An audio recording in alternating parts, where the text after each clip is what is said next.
Vamos a ir con nuestra primera entrevista del día de hoy. La acción de protección, como les decía, presentada por la vicepresidenta Verónica Abad, se difirió por cuarta ocasión este lunes. Con esta diligencia, pues la segunda mandataria busca dejar sin efecto la suspensión de 150 días que le aplicó el Ministerio de Trabajo. La ministra podrá ser denunciada por fraude procesal.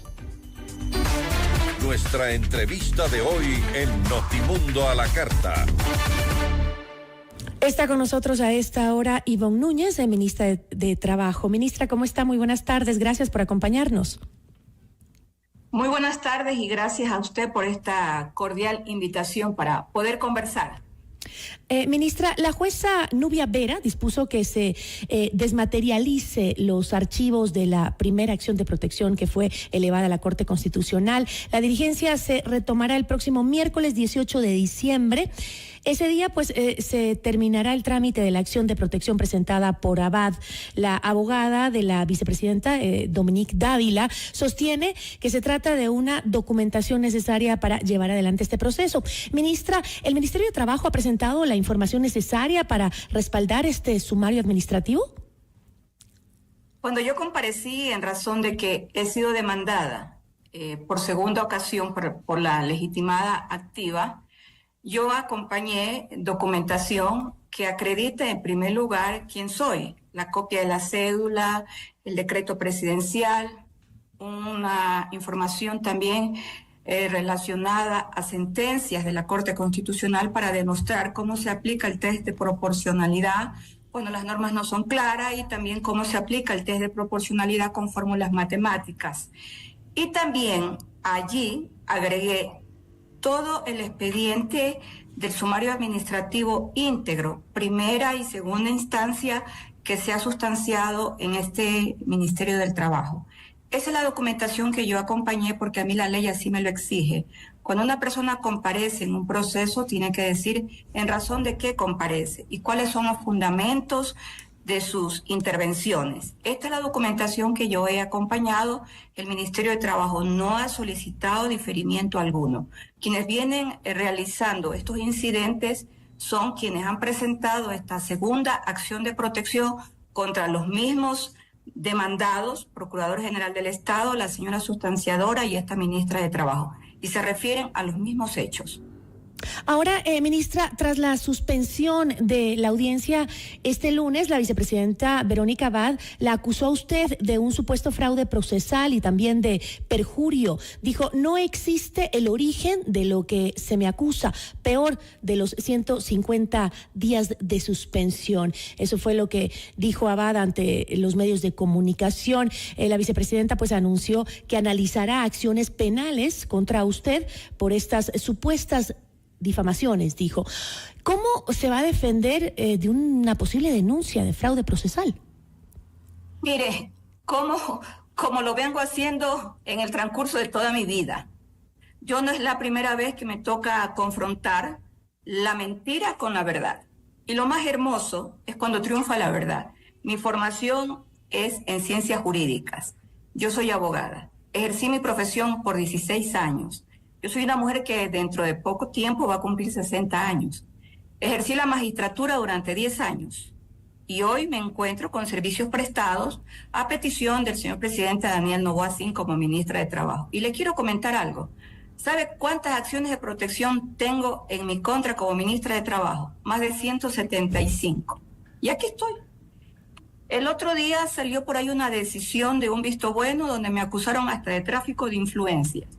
Y en este caso a mí me acusan de ser responsable directa de una decisión. Yo lo único que le puedo decir es que la ministra de Trabajo, Ivonne Núñez, no sustancia trámites administrativos, no pertenezco a ningún equipo de mediación y arbitraje, es decir, los tribunales de conciliación, ni tampoco resuelvo temas de visto bueno. Yo sé que lo hacen a fin de, a lo mejor piensan que a mí me van a generar temor. Yo no tengo temor, yo siempre digo en broma. Escogí una profesión donde se tiene que triunfar por varios elementos y sobre todas las cosas hacer triunfar la verdad. Yo no le tengo miedo ni al diablo, porque el diablo no existe. Así que yo no le tengo miedo que a mí me denuncien por un fraude procesal porque no hay elementos para un fraude procesal. Yo voy a comparecer, como lo vengo haciendo en esta acción de protección. Y es una pena que eso lo sostenga, pero debo entenderlo, lo debo entender, que quien lo dice es una persona que no conoce de derecho. Entonces, cuando usted escucha estos epítetos o estas amenazas de alguien que no conoce derecho, hay que dejar que nomás se sienta por lo menos feliz de haber dicho este tipo de acusaciones. Para que exista el perjurio, uno tiene que haber declarado bajo juramento, sea esto en una situación de testigo, en un tribunal, o en el caso de una garantía jurisdiccional, que obligadamente la persona tiene que cumplir con el artículo 10.6 de la Ley Orgánica de Garantías Jurisdiccionales y Control Constitucional, que señala que cuando uno presenta una garantía jurisdiccional, sea esta acción de protección, sea esta una habeas data o sean las famosas habeas corpus, tiene que declarar bajo juramento que no ha presentado otra similar. Yo lo que he sostenido es que los amicus curiae develaron en la última audiencia que esta segunda acción de protección tiene los mismos elementos de la primera acción de protección. Y yo he sostenido y lo sostengo nuevamente, y así lo voy a mantener el día de la audiencia, que habría cometido, ella sí, porque lo ha jurado, que no ha presentado otra acción de protección contra las mismas personas y por los mismos hechos. Por tanto, la legitimada activa, hoy sumaría la suspendida, habría incurrido, ella sí, en el delito de perjurio porque bajo juramento lo ha señalado. Y yo lo voy a demostrar el día miércoles. Entiendo, ministra. Ahora, vamos un poco a lo de fondo. ¿Qué precedente considera usted que deja este sumario administrativo en el país? Si una autoridad elegida por voto popular, como es la vicepresidenta de la República, es sujeta de suspensión por sumario administrativo, ¿lo mismo le podría pasar al presidente de la República? El presidente no recibe disposiciones para ejercer sus funciones. Esta Constitución de la República, que fue diseñada por un movimiento ideológico, estableció que la segunda persona por elección, es decir, el vicepresidente o vicepresidenta, recibe determinaciones laborales por parte del primer mandatario. El primer mandatario no las recibe, la segunda mandataria o mandatario sí las recibe. ¿Quién diseñó esta Constitución de la República? Un movimiento ideológico. Así como la pregunta que yo formulo, ¿quién diseñó esta famosa ley LOCEP? Este movimiento ideológico en el año 2010. Y yo como ministra de Trabajo, lo he dicho en la Asamblea Nacional y en todas las comisiones donde he comparecido, que la LOCEP debe ser derogada, porque históricamente la LOCEP fue creada para trasladar a los obreros del Código del Trabajo a la LOCEP. Y cuando los trasladaron hasta antes del año 2018, fueron despedidos y evitaron pagarles el despido intempestivo y también el desahucio de acuerdo al Código del Trabajo. Favorablemente, en el año 2018, mediante una senda sentencia, se declaró que esa enmienda constitucional del año 2015, que fue discutida y aprobada por este movimiento ideológico al interior de la Asamblea Nacional, era inconstitucional por la forma. Y a partir del año 2018 los obreros siguieron siendo tutelados bajo el Código del Trabajo. No solo lo he sostenido por esto, lo he sostenido por este tipo de aberraciones, de clasificaciones conceptuales que, en mi opinión, la única finalidad que ha tenido y sigue teniendo es el control absoluto de todas aquellas personas que son electas mediante elección popular y que las encasillaron como servidores públicos. La LOCEP dice que todos son servidores públicos, los de elección popular y también aquellos que son servidores públicos de carrera. Solo hace una excepción a los servidores públicos de carrera, que en este caso, por ejemplo, ¿quién es un servidor público de carrera? Un policía, un militar, un juez. Por eso ellos tienen sus propios regímenes especiales administrativos. El resto se lo dejaron al Ministerio del Trabajo. Y yo vengo sosteniendo que la LOCEP debe ser derogada. Mire, entramos al mes de diciembre y muchos contratos ocasionales, todas las personas que están bajo este régimen del contrato ocasional comienzan a sentirse un poco inquietos, porque no saben qué hacer, si ese contrato ocasional se lo van a renovar en el año 2025. Todas estas situaciones yo las vengo denunciando, por eso sostengo que la LOCED debe ser derogada. Hay personas con contratos ocasionales en el Ecuador por más de 9 años. Eso no puede seguirse dando en un país donde la relación laboral debe gozar mínimamente de estabilidad. Entiendo. Ministra, se nos acaba el tiempo y necesito pasar a otros temas. Ahora hablemos del tema de la reunión de los trabajadores y los empleadores para el pasado jueves, justamente por segunda ocasión, el Ministerio de Trabajo buscando pues acuerdos sobre el incremento del salario básico unificado para el 2025. La reunión del Consejo Nacional de Salarios, entiendo que fue presidida por usted, que previo al encuentro pues repartió entre los presentes algunas informaciones sobre las acciones y las resoluciones últimas adoptadas por su cartera de Estado. ¿Cuál es la propuesta del Ministerio de Trabajo ahora sobre el incremento del salario mínimo? Mire, nosotros hemos diferenciado las otras comisiones de empleo y salario, como se llama, Consejo Nacional de Empleo y Salario, porque a partir de la conducción de esta ministra, nosotros establecimos que nos íbamos a reunir cada 2 meses. Nosotros nos hemos reunido en el transcurso del año con empleadores y con trabajadores y tenemos decisiones muy importantes que antes nunca se las había considerado, pero serán puestas en conocimiento del país dentro de pocas semanas. Ya tenemos acuerdos muy importantes de reformas al Código del Trabajo. Lamentablemente, una vez más, no existió consenso. Y cuando no hay consenso, es decir, un acuerdo, ¿qué es lo que establece la ley? Que se tiene que aplicar una fórmula matemática que está contenida en el artículo 118 del Código de Trabajo. Pero el señor presidente también tiene la potestad. Él tiene la potestad, de acuerdo a la ley, de establecer el salario básico unificado mediante un decreto presidencial. Entonces, como no hubo consenso, tenemos estas 2 vías. Vamos a ver qué es lo que nosotros finalmente resolvemos, porque tanto el sector de empleadores como el sector de los trabajadores tienen los elementos que sirven para la fórmula matemática. Un elemento es la inflación y el otro elemento es el crecimiento económico. Ahora, al final, los empleadores y los trabajadores no llegaron a un acuerdo en el incremento, como ha pasado en la historia de este país, porque nunca llegaron a un acuerdo, ¿no? Y dejaron, pues, como usted lo mencionaba, en manos de su cartera de Estado para que tome la decisión final. Pero ¿considera que alguna de las propuestas del sector de los trabajadores es realmente viable? ¿Considera usted? Bueno, los trabajadores le trajeron 2 propuestas.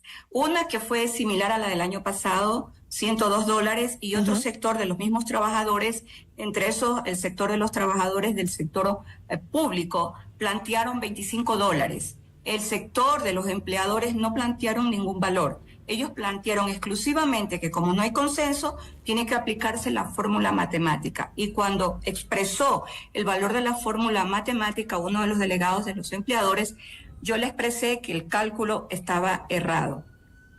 ¿Por qué estaba errado?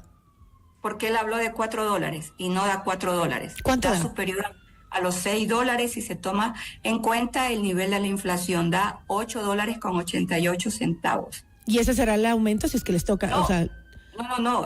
Hay varias fórmulas, pero cuando él dijo hay que tomar en cuenta el valor de la inflación, yo le dije su cálculo está errado, porque hay que ver los cálculos cómo son de acuerdo a lo que dicen las matemáticas.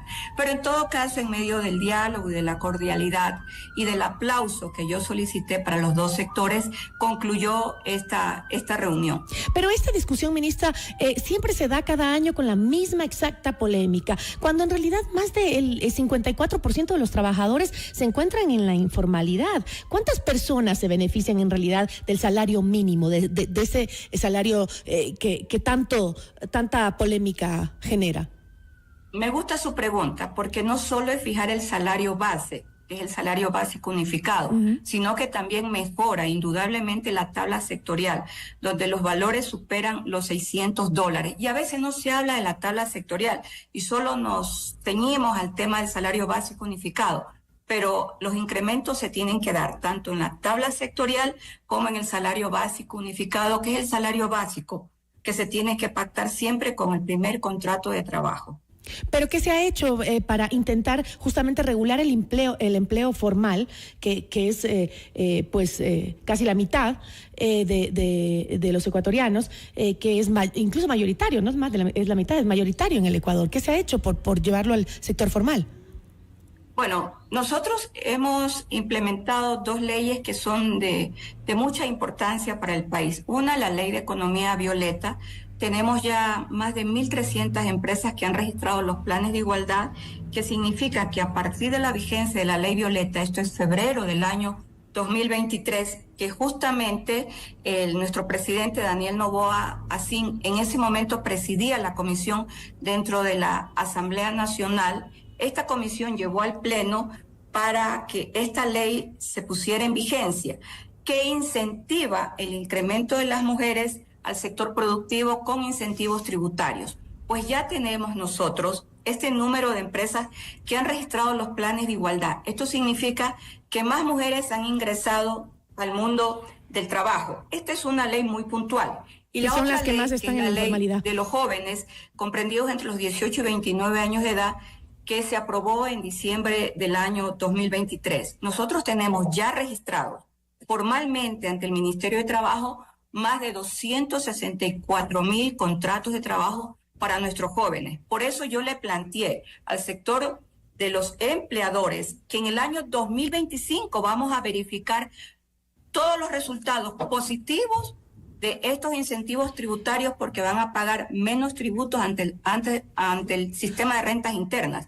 Y yo voy a estar en la obligación de decirlo, porque todo tiene que conocerlo el país. De hecho, nosotros tenemos una página del Ministerio del Trabajo donde cualquier persona puede ingresar y puede ver las empresas, el crecimiento del trabajo, las actas de finiquito, los cantones y las provincias. Ministra, permítame, porque se me acabó el tiempo, pero quiero hacerle una última pregunta que no se me puede quedar. Entiendo que Lourdes Angélica Terreros Argudo, que es hija de esta señora Rosa Argudo, la sindicalista del Instituto Ecuatoriano de Seguridad Social, que tenía metida toda su familia y que era denunciada por irregularidades, fue destituida del puesto que ocupaba en el Hospital José Carrasco Arteaga de Cuenca. Esta fue una denuncia que estremeció no solo a Cuenca, sino a todo el país, de las irregularidades que se habían registrado. Ahora, ¿qué está haciendo el Ministerio de Trabajo para detectar este tipo de casos? Porque se complicó tanto al ministerio. ¿Por qué razón se complica tanto el destituir a funcionarios como esta hija de la sindicalista, que está años ahí, que tiene a toda su familia trabajando en esa institución y haciendo unos negociados impresionantes? Bueno, mire, el caso que usted acaba de señalar es una de las potestades que tiene el Ministerio de Trabajo. Es una señorita que trabaja dentro del Instituto Ecuatoriano de Seguridad Social y el sustanciador, en este caso fue un varón, decidió desvincularla ya. Espero que no digan juicio político contra la ministra de Trabajo y que me imputen a mí esa decisión. Ahí está. Esas son las facultades que tiene el Ministerio de Trabajo. Y creo que incluso va a ir a la Fiscalía el caso de la señorita a la que usted hace mención. Ahí están las potestades y las facultades del Ministerio de Trabajo. Conocer de todos los servidores públicos que trabajan en el sector público, a excepción de los que la ley determina su propio régimen disciplinario, como el Consejo de la Judicatura, que tiene su propio régimen disciplinario, al igual que la policía y los señores que forman parte de las Fuerzas Armadas. El resto viene al Ministerio del Trabajo. Sí, ministra, pero le costó tiempo destituir a esta mujer, pese a todas las evidencias de las irregularidades que se cometían dentro de esta misma familia. Pero además, ¿se va a implementar o se va a realizar alguna denuncia penal? Miren, al Ministerio de Trabajo no le ha costado tiempo. Nosotros aquí tenemos que cumplir justamente los tiempos. Ingresa, se califica, se corre traslados, se notifica, se señala una fecha de audiencia, se hace la audiencia y se tiene que emitir la decisión dentro de los términos que establece la ley. Y entiendo que esta decisión salió, me parece, el día viernes de la semana pasada. Ahora la señora, en este caso la que ha sido ya en este momento debidamente sancionada, puede apelar, porque el recurso de apelación existe dentro de la ley y aquí en el ministerio se lo tiene que sustanciar. Yo le agradezco muchísimo, ministra, por habernos acompañado y por esta entrevista. Muchísimas gracias. Gracias a usted y espero me vuelva a invitar. Claro que sí. Muchísimas gracias a usted por aceptar nuestra invitación.